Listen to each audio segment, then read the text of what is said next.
Welcome to Hardwood Hustle. We're excited. We've got Angie Sun with us today. Lisa and I are going to have a conversation. Angie, welcome to the show. Thanks, Sam and Lisa. Thank you for having me. Excited to chop it up with you guys today. Absolutely. Well, we're going to talk about player development, skill development. We're going to talk some travel ball and maybe more. Let's start with basketball and specifically, you work with players at all ages from youth all the way up to high level, college players, and you've worked with a lot of good players. What is your approach and your program's approach to developing players and skill acquisition? Just share a general approach and we can get into some of the details of it. Sure. Yeah. I picked this concept up from Chris Oliver a couple years ago. And it's really reshaped the way that we approach skill acquisition. And so I think in the beginning of this is part of the evolution too, is we thought about, or I thought about player development or skill development as just a physical skill, dribbling, passing, shooting, and the technique that comes with that. And so my approach back then was really just focusing on the details and the little nuances of the physical skill. And as we've evolved, our approach has shifted a lot towards the concept of perception action coupling. And so, if you're not familiar with that, it's basically skill acquisition is combining perception, which is what a player or what we see in front of us in terms of time, space, variables, and then coupling that with the action that's needed to solve whatever problem is in front of us. Right. So, when it comes to finishing, it's not just knowing how to do three different moves, it's when would I use this move versus this move? And a lot of that's just dependent on the context, right? Where's my am I wide open? Do I have somebody in my space? If somebody's in my space, are they on my hip? Are they all the way in front of me? Are they one step behind me?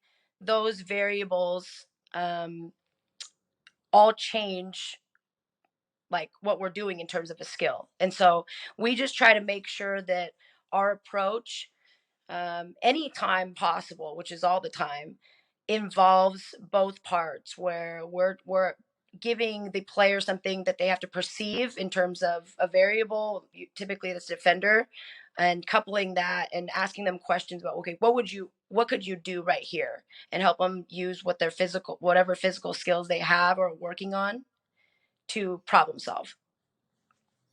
Yeah, it's really good. I love this discussion. This is the world I live in a lot of the year, and it's because we've done other shows and podcasts on this just about shooting's a skill. Shooting's also a decision and a read. Passing's a skill, but it's also a decision and read. Finishing, all, and so you're kind of speaking into like, do players know the why? Do they know when to use it?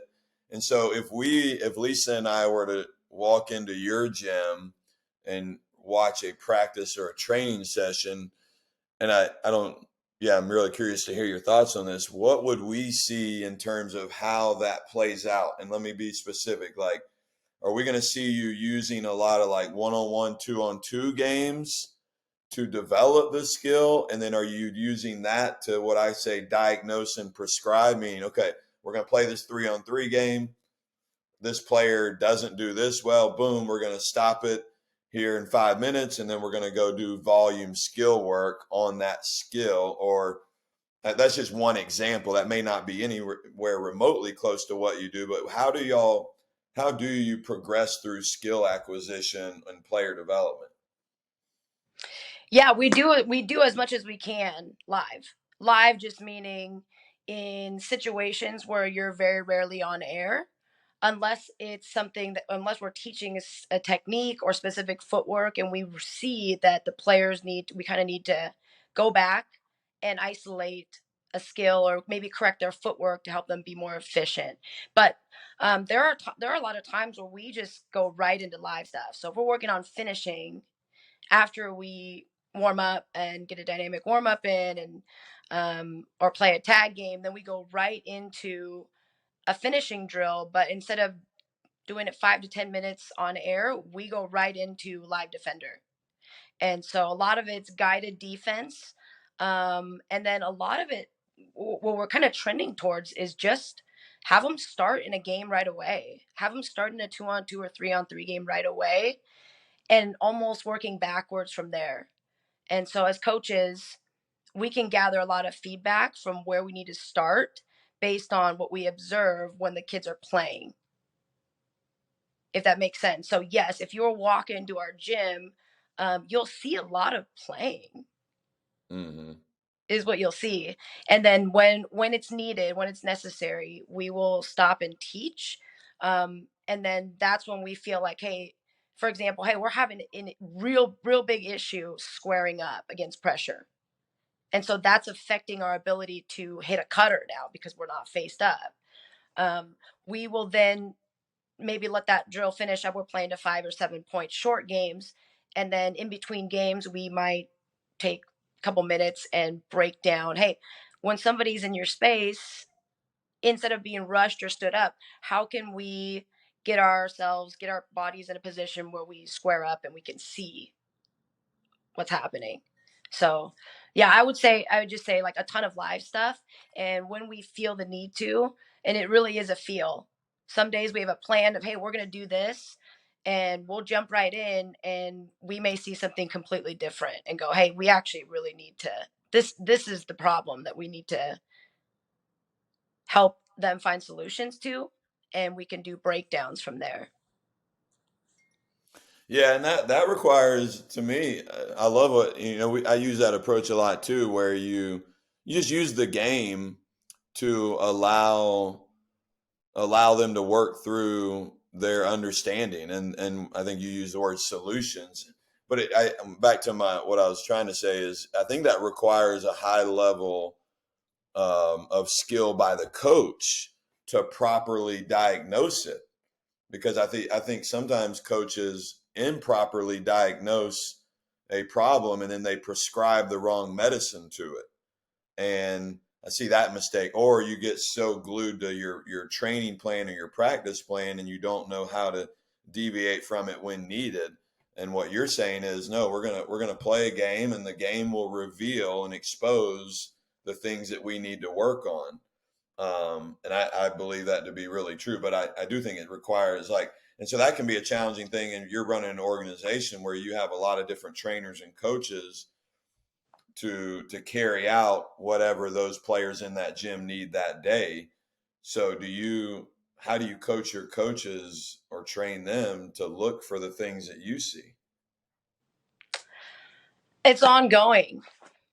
Like we Yeah. just we we're I mean that's one of the things that is so fun and challenging and rewarding at the same time about what we do is we get a ton of feedback. Like we get to use games, like actual games. Like there are times where we come back from a tournament and it's like, okay, so we've been working on X, Y, and Z, but what really is hurting us is dealing with pressure or lack of pace on our movement. We're moving, we're not moving with the right pace.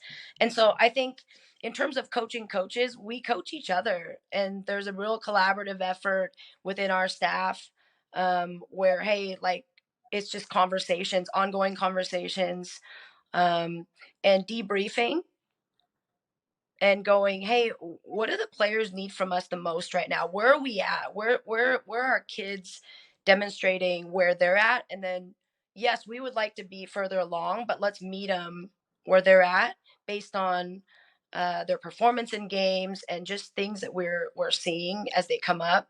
And so um, I would say that how do we coach our coaches? We just have ongoing conversations, whether that's before, after a practice, after a tournament, continue to debrief and doing it consistently where we're creating a space where, hey, I'm really seeing this. And then one of our other coaches is like, yeah, but really, where's that stemming from?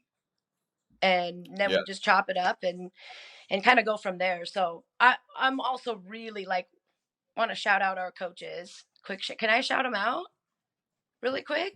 This is your thing. You do it. Okay, we'll really quick. Ben and James and Mike and Emma and Matt Sanders. You guys all know who you are. Tyler. We just have a crew that's really has a growth mindset and are all in it for the right reasons, which is why I think our program is where it is, because there's consistency across our staff where we're all there for the right reasons and nobody's just trying to use this to get ahead, or it's just not like they're really about the kids. And so in that regard, those conversations come up often and there's a lot of engagement because we all want to get better, so that we can better serve our players. Yeah, that's good. I like what you said about ongoing in terms of like it's a conversation that never stops and it just keeps going. I had an aha moment, Angie and Lisa, like 7, 8 years ago, where we were just launching our travel ball programs, our girls program. We had done guys first, and then we brought in a girls team, and it was like a ninth grade high school girls team, and our coach that weekend I had to fill in for and coach the team. And I'm down in Atlanta coaching in the city and playing in one of these gyms, and within about 2 minutes of tip off, we were down 24-2, and we were getting smacked. And I was like, "Oh my god!" Like, first off, I'm very competitive, so I was ticked off that we were getting beat so bad. But here, I tell that story. Let me even rewind it. So we'll have a lot of college and high school coaches come to our practices and for professional development, and they would say, "God, your practices are so organized and structured, and love the drills y'all are doing, and this and that." And like just that past week, we had a coach who I really respected telling us how good our practices were, and then 3 days later, I'm in this gym getting my butt beat on the way to a massive beating, and I'm thinking, we got to throw all that nice little pretty drills. They didn't look so nice and pretty when we were down 24-2. And I started to recognize in that very moment our practices were too pretty. They needed to be more chaotic and messy and ugly. And that was my aha moment. It's like, no, basketball is chaotic. It's not like you stand there, you stand like it's dynamic, it's moving. And so you better have practices that reflect the games and work on the most important things. Now, sorry, that was a long monologue. Let me get back to my question for you, Angie, is this. Because there are so many things that you need to equip players with being good at, and in a travel ball world, especially that I think a lot of college or high school coaches aren't always aware of, you have a lot less time. You might only practice twice a week, if that. Like, how do you narrow the focus on what is the most important things to teach the players? What becomes most important? Sure. Yeah, I will say this is I think we're a little bit unique in that most of our like we don't go and recruit a ton of players from like Washington or even like a couple hours away. Most of our kids we have kids from all over town, but we do have the luxury of seeing them 3 to 4 times a week. And then, having the other part that's a luxury too is somehow we're doing something in a way where we have kids that are bought in and they keep coming back. And so, as you guys both know, this stuff takes years, like not days and weeks and months, it's years. And so, when people see us play, like our high school teams play, and on a day where we're moving and the offense is fluid and we're just flowing, they're like, "Oh my gosh, coach, how do you get your team to play with that chemistry and they just like play off each other so well? Like how do you get prepared in like 2 weeks?" Like making that assumption that, hey, we just come together 2 weeks before we play and like, hey, this is what we want, a free flowing 5 out offense where we're passing and screening away and players just making reads. And um so we in a way like we have the luxury of practicing with our kids, and not only like 3 or 4 times a week. A lot of them been with us since they were young and have come up. And so um you guys can I think most people can appreciate that, like great things take time. And so that's one of the things that we've had with a lot of our kids. And some of them, when they stick around long enough and they have the aha moment, like, oh, like that's the coolest part, because you guys know how hard that is to arrive at, and they continue to build on that. But yeah, I think the answer is, how do we get them to do what they're doing? Is we've had years with them. Yeah, it's just so true, Angie. Like it's a process and it doesn't happen overnight. And I think as coaches, we get really anxious. And so sometimes we rely on those nice looking practice plans and organization because it gives us confidence. Just as coaches, like, hey, we're doing this thing. We asked them to do it and then they completed it. And like, I'm a good coach. Like it just feels good, but it doesn't feel good when you, like Sam was talking about, when you're losing. And that sometimes is where like coaches aren't getting over the hump. Like you're winning some games, but you're not winning them all, and you're really struggling against certain types of teams. And one of the things that I've just learned about learning is that it's messy and it's hard, and it's when it doesn't feel good, and like on your worst days, I think sometimes that's when you're learning the most.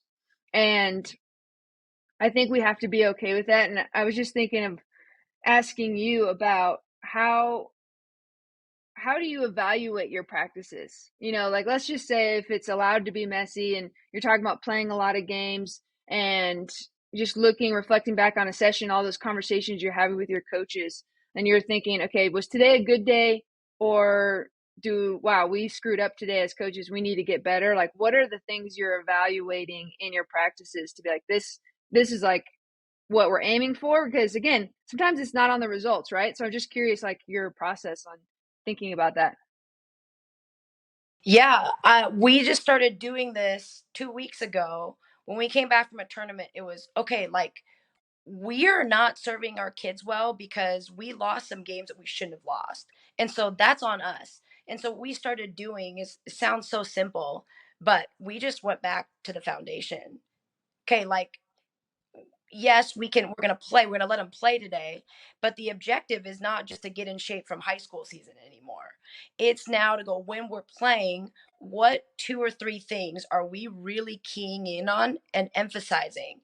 And so what we started doing was just kind of going back to the basics and going, let's be very clear about where we're trying to get to.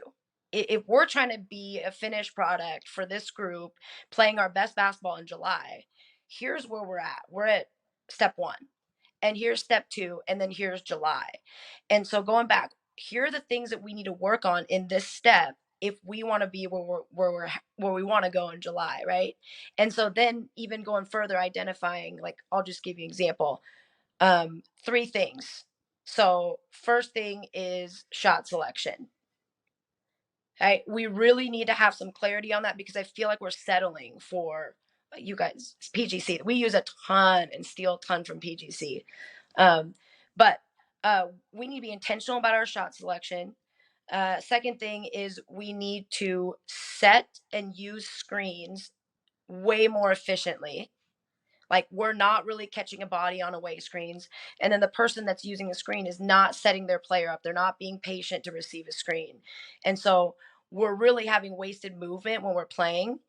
Um, and so identifying, I just gave you two, but identifying those 2 things. The third thing was actually squaring up against pressure, because we got in a game and it's like, hey, great, you guys are hitting cutters in practice and we're getting great action off of rejecting away screen or whatever it may be. But in a game, we turned the ball over more than we wanted to. We didn't make great decisions. We were missing cutters. Why is that? Because the pressure that was being applied. So going back and evaluating practice, for us, is the same as the kids. Did we get better at shot selection? Did we more clearly define? Did we call them out when we said, hey, like, identify that? That's a great one. We missed it, but we need more sevens and nine. That was awesome. We generated a 7 and 9 because you guys are having more pace. Or, hey, did we square up better against pressure today? Did you guys feel that? If you didn't, then we're not being intentional and deliberate about the way we're practicing. And then using screens, like, we had to slow way down, and we were playing cutthroat, and that became one of the things that, if we're not slow to receive on a screen, your team is off. So I think then at the end of practice, Lisa, going back to your question, how do you evaluate whether you had a good practice or not? It's not, was it pretty or what? It's, did we meet our objectives that we set out before practice, going, hey, these are the 3 things that we need to be intentional about. This is an area of focus when we play cutthroat today. And then holding the kids accountable and making sure we're teaching when we're supposed to be teaching, so that we're enhancing, where we're getting better in those areas, as opposed to just, hey, we're going to play and hope that we square up better today. Yeah, I like that a lot. I think you're hitting on something that's really important, Angie. And you have, I think you said you have some LA roots, so you probably like John Wooden. And John Wooden said, "Don't mistake activity for achievement." And I think a lot of times I was watching one of our BCB team practices, and I was giving some feedback to our coaches, and I thought in segments of the practice there was activity, but there wasn't achievement. We were doing the drill, but we were just doing the drill. We weren't really accomplishing what the drill was set out to accomplish. And so I think you're speaking into something that's really important for the coaches listening, which is get really clear. If you're not really clear as a coach what the objective is, your players definitely aren't. And then even when you communicate it to your players, sometimes that won't be carried through. But you use an example where it's like, we're working on setting away screens, and if you're not patient, boom, your team's off. There's accountability there. So I want to highlight that. Like, maybe you could speak into that even more. Like, so is that a approach you use or y'all use in all your practices, from drill to drill or practice to practice? Maybe you have your big picture and then you're within the practice drill objectives. I'd love to just hear some more thoughts from you on that specific things. I think that's a miss by a lot of coaches. Yeah, Phil Beckner says high clarity equals high performance. And so again, this is like, if you would have talked to me 2 weeks ago, I wouldn't have been able to give you that, because it took us getting beat and losing games that we shouldn't have lost to, and having like practices that were kind of more like you're saying. It was just more about the kids running up and down, getting a feel for each other, developing that chemistry after coming back from high school season, to, okay, great, now that we've achieved that, like, what's the next step? Because like, ultimately we need to be getting better. And so I I mean, I just think being deliberate about that from the top down, and even for the kids, like, we just got on a call with our team this weekend. How are things going? What's going well? And one of the things that was brought up was, I just feel like we're actually getting better at certain areas, because we're able to put more focus into certain areas, like concentrate our attention and give all of our attention to receiving screens, as opposed to just move. Like, we used to just move, guys, move. We're not moving. We're passing and standing, right? And now it's like, okay, well, we were passing and moving and screening away, but we weren't catching a body. We weren't creating confusion for the defense, because you know, we were already on the move. It's hard to screen somebody that's moving. All those things. I think the kids giving us feedback in that regard too is, I just feel like there's more teaching and coaching going on compared to the first couple weeks.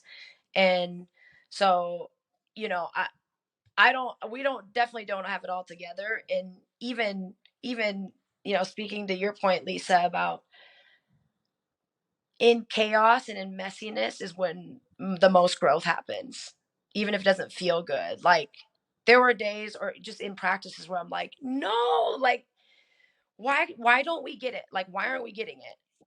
But circling back at the end and going, okay, there was a segment in practice where the intensity wasn't as high. We were kind of like hesitant in what we were doing. Well, why was that? It wasn't because we were having a bad practice. It was because the players were actually processing, and they were thinking about what we were asking them to do, and being more aware. And sometimes in the process of that, our feet get tangled, we're slower, we make more mistakes.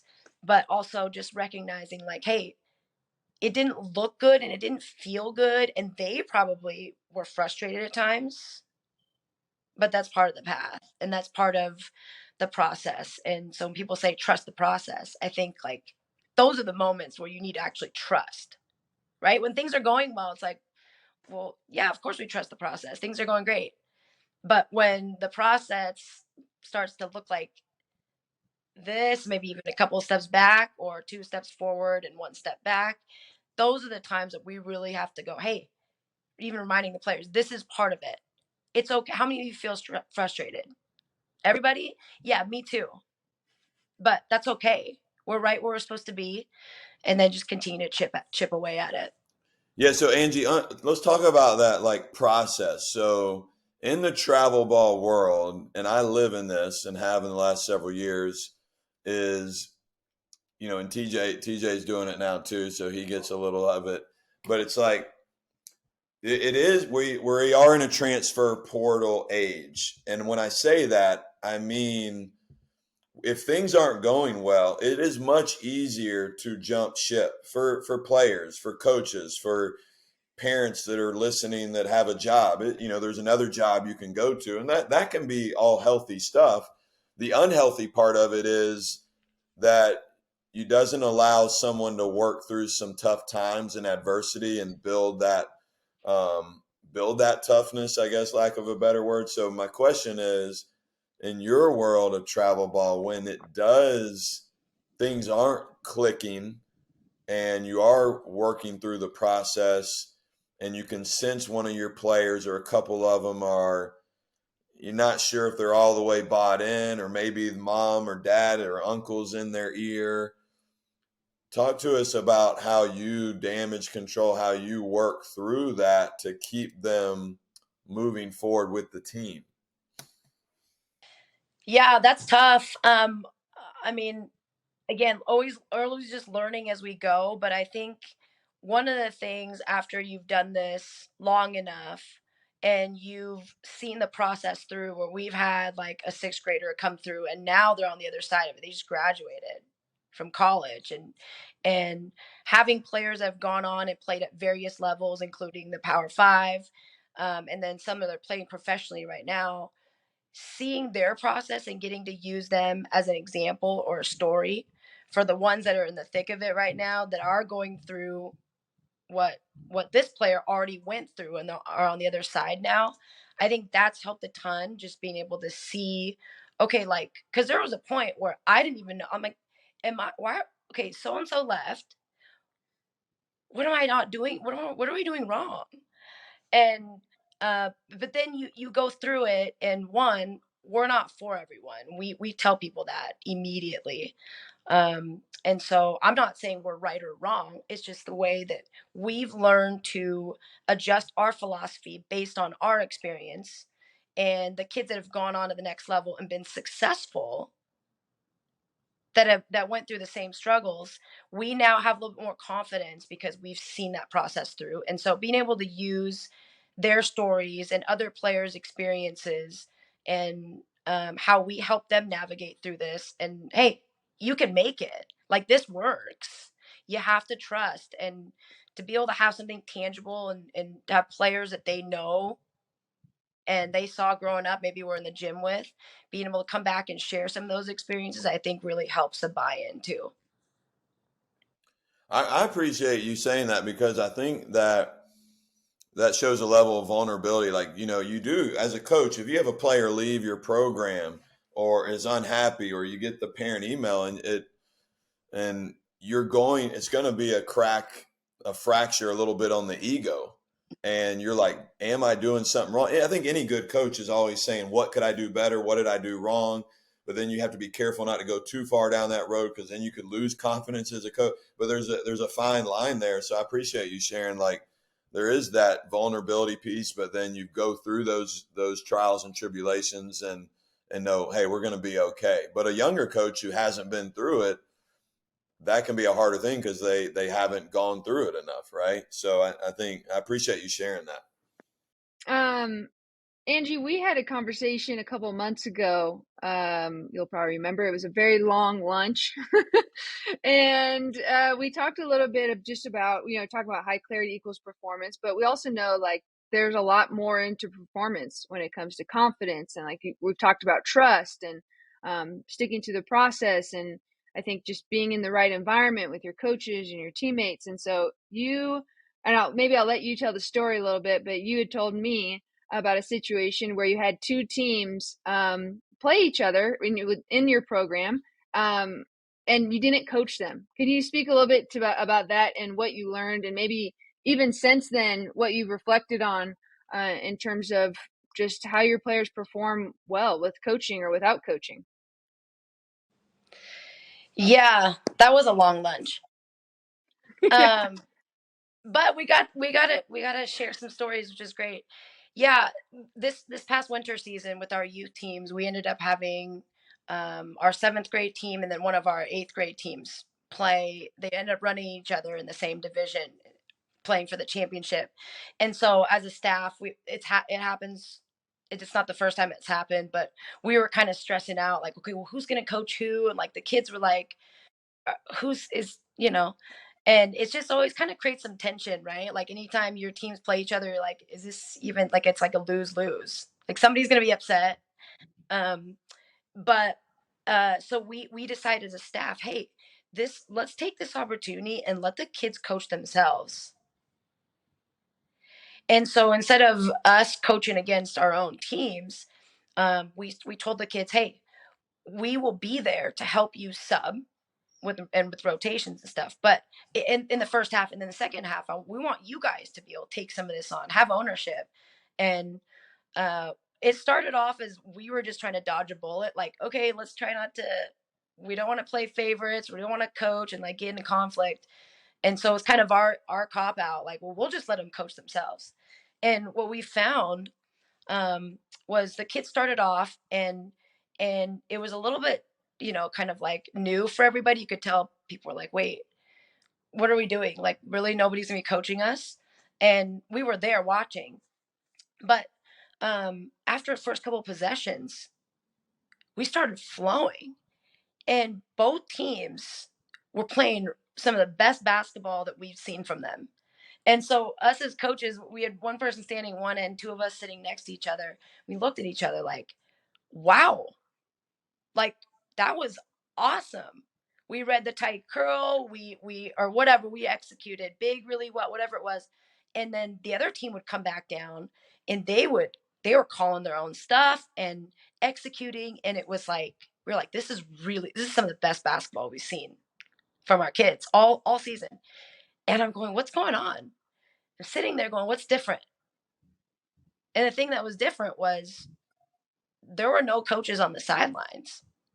And I think, as we reflected back on that, it was, okay, what kind of feedback can we get from this? Like, are we actually getting in our players' ways during games because of the verbal instruction, the constant like feedback and reminders? And yeah, we're trying to help them. We think we're coaching them and we're helping them. But in reality, like, if you removed us from the situation, we had an example right in front of us where, okay, like at some point we perform better when we have the freedom and the capacity, even the mental capacity, to not have to focus on what the coach is telling me and processing what's in front of me and the parents and the referees and the scoreboard. Like, when we removed that intervention, if you will, like coaching intervention, it actually led to some of the best basketball the kids had played. And so I don't know, I just looked at one of our coaches and said, Ben, we need to shut up more on the sidelines. Like, we're getting in their way. The only difference between this game and we'd been coaching the kids up, that was like towards the end of the winter season. We'd been coaching the kids up all season, and we hadn't seen them play like that. There was a sense of like freedom and lightness and just like flow, because they didn't have to be distracted by what you were saying. And I think, Lisa, you brought up like something that Coach Neighbors talked about was, hey, anytime you even just yell like a player's name when they're playing, it takes them, how many seconds was it? Like X amount of seconds to actually just even redirect their focus back to what's in front of them. Yeah. Yeah. I think it was like 7 seconds or something, which again, I think as coaches, that's crazy. Like I'm telling, they got to go do this right now. But what we know about our working memory is that it's easily and very quickly overloaded. And so one, I think what you're sharing too is like a testament to all the work that you've put in and how much you've coached them up to that point. And so that they had, you know, been probably overloaded early, but then their things are starting to flow, whether or not you were coaching them probably. But again, just that extra level of no, just play the game that's in front of you. And I think that's where like when I'm talking to our players, even at the college level, like in what you're talking about, perception, action, um, all these things, like it's you're the one with the ball in your hands. Read what's in front of you. And I do think that we can distract them at times with what are we trying to execute and what are we looking for, and the coach this, and I just made a defensive error over there and maybe I'm going to get taken out. Like it can build up very quickly for a lot of young players. And maybe some of us probably have a harder time with this than others. But I just think that that's so important for us. Again, not that we're saying go out there and don't coach your team. I think it's like, can you equip and empower your players as you go along, and then just try to find that sweet spot of giving them feedback in real time, and what you save and what you don't say sometimes is just as important. Yeah, and I think too, Lisa and Angie, building on that is like I think you said, Angie, which was what I was thinking. Sometimes coaches need to get out of the way. They need to shut up and just get out of the way and let players lead themselves. Every coach loves this quote. They say it all the time that player led teams are better than coach led teams. They'll go in the locker room and say it in a frustrated moment. But the reality is that that same coach hasn't gotten out of the way to let their players lead. And so it's like, coach, like follow your own advice. And I think you have to teach players. And obviously, like at PGC, which we're all familiar with, like that's one of the strengths of what PGC we teach at a summer camp is how players can lead themselves. Like first lead yourself, then can you lead another teammate? And then once you can do that, then you can start leading maybe an entire team. So would love to hear, Angie, any tricks, any things you use, tactics you use as a coach to like teach leadership to your players. Yeah, what do you do there?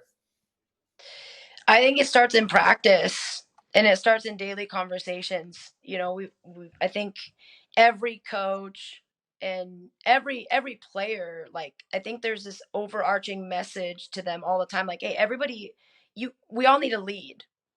Like we all need to lead, and everybody needs to develop as a leader. Well, we know that not everyone can lead. You can't have 10 leaders on a team. Just as importantly is learning how to be a follower. Like, and we just had this conversation with the kids the other day. um I wish I could give credit to whoever I stole this from, but hey, there are leaders and there are followers, and too many of you guys are just in between right now. Like you're neither leading nor following, and then nothing's getting done. So I think, how do we empower leaders? I think it starts in practice. Going a lot of times we'll just stop, and let's say we're playing a game of cutthroat to 5 points. Okay, after each game, instead of us coming to get, hey, everyone come here, like let's share our observations, we go, get with your teams, and you have 60 seconds. And what we found was we would go and listen in on the huddles. Like a coach would go over here, coach go over here. We just listen. And what we found was like everybody was trying to talk over each other. So let's say you, Lisa, and I are in a huddle and we come together. Sam, you say your spiel, and then, but I'm only thinking about what I want to say because I want to contribute. And then Lisa's not listening to either of us because she's thinking about what she wants to say. And then we walk away going, nobody's doing any of the, like, nobody's getting anything done. Nobody even heard each other. And so something we just started doing was, hey, Sam, you're the only one that can speak to your team right now. Like, I want you to lead this huddle. And we might change it from time to time, but then you start to see leaders really emerge. Like the kids that are really like locked in and want to coach, they just kind of step up. Or we just say, hey, only one person can speak. And a lot of times that person will just, as we break and allow them space, they'll just kind of take charge of the huddle. And then the other thing too is we teach kids how to engage. Like, okay, Sam is speaking right now. We need to look each other in the eyes and be engaged with our body language in the huddle right now and receive and focus on what Sam's trying to tell us. Because if I'm over here and you're talking and maybe I'm in my feelings because coach yelled at me for not doing something when we were just playing, and then you're trying to lead us, well, I'm not really helping you be a leader because I'm thinking about myself. And so I think just taking those opportunities in practice where we can have teachable moments on, hey, so and so just tried to pull you into a huddle.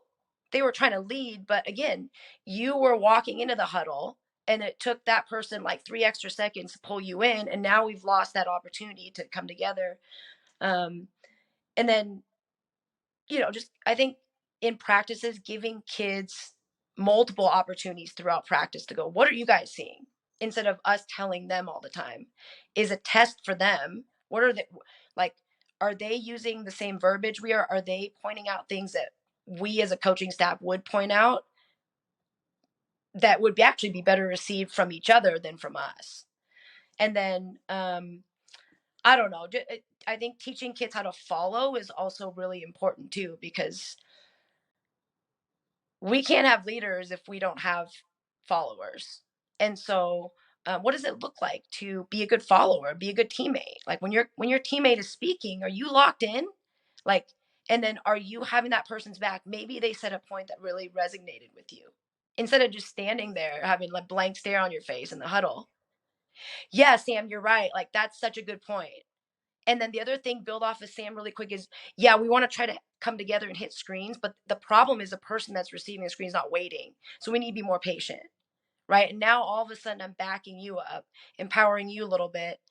And there's no tricks. It's just making sure that we're being intentional in practice too. Like we're teaching basketball, but if we're asking our kids to be better leaders, like, are we teaching them what that looks and sounds like and feels like? And then also making sure that what we try to be intentional about is it's easy to lead when things are going well.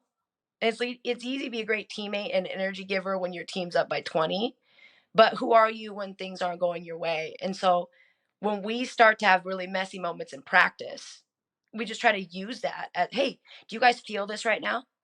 Do you feel the frustration? Do you feel your emotions taking over you? Like these are the times that we really need a leader. Like we really need you to be a teammate and zoom out instead of just thinking about you all the time. That's great. Yeah, three big takeaways is yeah, teach your players how to be followers. You said ask questions, like let them self-discover, and then who are you in the messy moments when things aren't going well. I love it. Like even as you were talking, I wrote in my notes here because last night in practice, I reflecting back as you were talking, I missed a moment. We were doing some 5-on-5 zone work, and we had a couple guys like arguing about who should be in what spot offensively. And there was an opportunity for one of them to be a better follower, but I did not, and I know that, but I didn't even use that last night. So I got to go back tomorrow night, and you just coached me up, so that was good. I got to go apply that. I would say this too, Angie. I was at a leadership conference a few years ago, and a speaker said something that was really profound. They were kind of banging on the American education system in some ways, but they're essentially saying, really, what we need to teach young people is two things. Number one, how to be better leaders, and number two, how to solve interesting problems. Mm. And that's what we really need to teach young people. And he said, how do we teach them how to be better leaders? Give them opportunities to lead. And then how do we teach them how to solve interesting problems? Give them interesting problems to solve. And I think that's essentially what you've been speaking into during today's show is like, we got to give them problems to solve, let them figure it out, coach them up a little bit, and then we got to teach them how to be leaders. And really, in basketball, that's essentially what you're trying to do. You're trying to figure out how to attack that man-to-man, that 2-3 zone, how to break the press, how to stop that other player who's cooking you for 30 right now. Like, those are problems that we got to solve, and coaches have to teach it. All right, I feel like we just got started. This may be a part one. Maybe we'll have to do part two at another point. Thanks so much, Angie, for what you're doing and teaching the game. And I think we didn't even get into it, but like in a travel ball world that can get a fair, poor negative paintbrush where, I think it gets some fair negativity, but there's a lot of positives. And so we acknowledge you. We celebrate you for all the work you're doing in the Northwest and in Oregon and Portland. Where can other coaches find you if they want to connect and they want to go deeper with you? I'm so bad on social media. I am present on Twitter. So if they have questions or anything, feel free to hit me up on that. It's @_ Angie Sun. Last name Sun, SUN. So yeah. And I want to celebrate you guys too before I hop off on this thing. Always happy to have more conversations later on. But to be honest, I've stolen probably 80% of what I've shared with you guys from you, Sam, and you, Lisa, and TJ's not here, but I listen to your guys' podcast. I'm a total junkie. Try to learn from everybody that I can, and so I just want to shout you guys out and celebrate you for just sharing and being generous with your guys' knowledge and experience and helping the whole basketball community get better. So thank you guys. Thanks, Angie. We appreciate you. That is Lisa. I am Sam, and we are the Hardwood Hustle. Thanks again for tuning into this episode of the Hardwood Hustle, where we believe in the value of a coach. Be sure to check us out on Twitter and Instagram @Hardwood_Hustle to stay up to date on the latest episodes and share your thoughts with our coaching community. From the Hardwood Hustle team, thanks again. We can't wait to be with you again next week.